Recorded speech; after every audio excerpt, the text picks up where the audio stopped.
जनता कांग्रेस छत्तीसगढ़ में कार्यकर्ता के रूप में कुछ साल तक सेवा करने वाला और पहली कांग्रेस में रह चुके योगेश तिवारी हा पांचों दिन में बेमेतरा में भाजपा में शामिल हो गए रहीन है। ए बेरे में उनका समर्थक और कार्यकर्ता मन घलो भाजपा में प्रवेश करे रहीन है। फिर अभी उनला साजा से या बेमेतरा से टिकट नहीं मिले की स्थिति में योगेश तिवारी के कहना है कि वो अपन कार्यकर्ता और समर्थक मन संग चर्चा करे के बाद आओ 30 अक्टूबर के अपन आने वाला रणनीति के घोषणा करी। योगेश तिवारी के कहना है कि उनला पार्टी में सम्मान मिलना चाहिए, ये सम्मान ला देके हुआ भाजपा में प्रवेश करे रही है। मैंने तो भारतीय जनता पार्टी के मैंने सदस्यता लिया 20,000 लोगों के साथ और मुझे टिकट का आश्वासन दिया गया था, मुझे टिकट नहीं दिया गया तब भी मेरी कोई नाराजगी नहीं थी। यहाँ पार्टी के बैठकों में नहीं बुलाया जा रहा है, कोई मैसेज नहीं दे रहा है, कोई फ़ोन नहीं दे रहा है। हमने आदरणीय नरेंद्र मोदी जी को देखकर हम लोगों ने पार्टी का सदस्यता लिया था।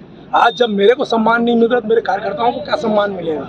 ये लोग तरह तरह की बातें करते हैं। रायपुर में प्रवेश किया है, यहाँ प्रवेश नहीं किया है और उसको अगर पार्टी में आ गया तो उसको आना चाहिए, हम क्यों बुलाएंगे? यानी इस तरह से लोग बात कर रहे हैं। यहाँ कुछ जो पदाधिकारी हैं वो लोग खुद सेट हो चुके हैं। हम चाहते हैं कि हम लोग सम्मान चाहिए और 2 दिन में हम लोग देखते हैं और हम लोग चाहते हैं कि बीजेपी एक बार विचार करे। आज जो स्थिति है ये सामान्य सीट है, आपका साझा उसमें जब आरक्षित किसी वर्ग को दिया गया है, यहाँ कम से कम तो 3 सीट में माहौल बनेगा। आपने यहाँ भी आरक्षित दे दिया, पिछड़ा वर्ग दे दिया, वहाँ भी पिछड़ा वर्ग दे दिया। एक सीट ऑलरेडी नवागढ़ आरक्षित है।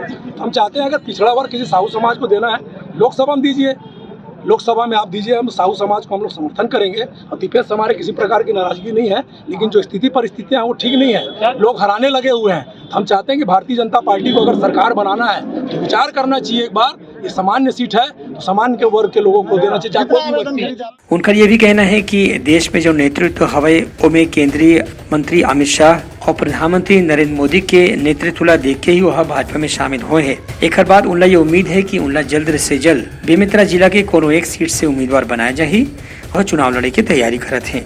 ब्यूरो रिपोर्ट उत्लंघा न्यूज।